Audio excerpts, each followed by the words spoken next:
Buongiorno e bentrovati a questa nuova serie di filmati. In questa serie di filmati che segue, questo primo filmato di introduzione, modelleremo questo assieme. Questa è la proiezione ortogonale dell'assieme finito, in cui si riconoscono un po' di parti. Questa è una sezione.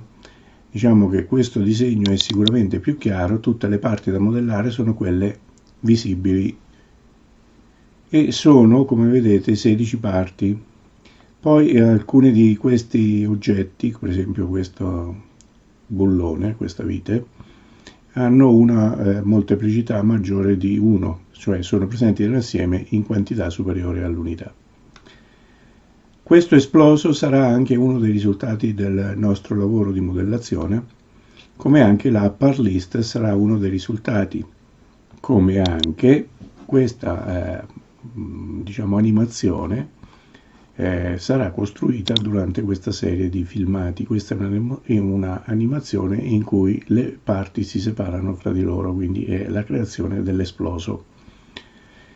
Altro risultato di questo lavoro che andiamo a intraprendere, interrompo l'animazione, sarà quello di costruire tutte le proiezioni ortogonali di questi oggetti qui.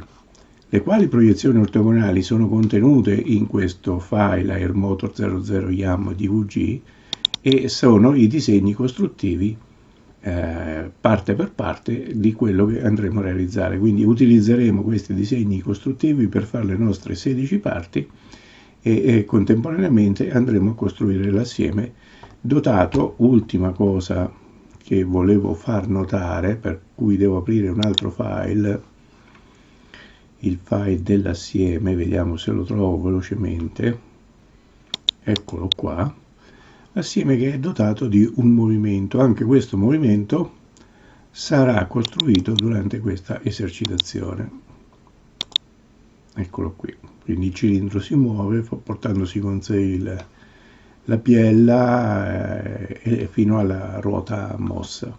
È un motore ad aria. Ok, fermiamo l'animazione e cominciamo subito con il primo filmato che conterrà la modellazione di questo primo pezzo e di questo secondo pezzo, la base e la staffa.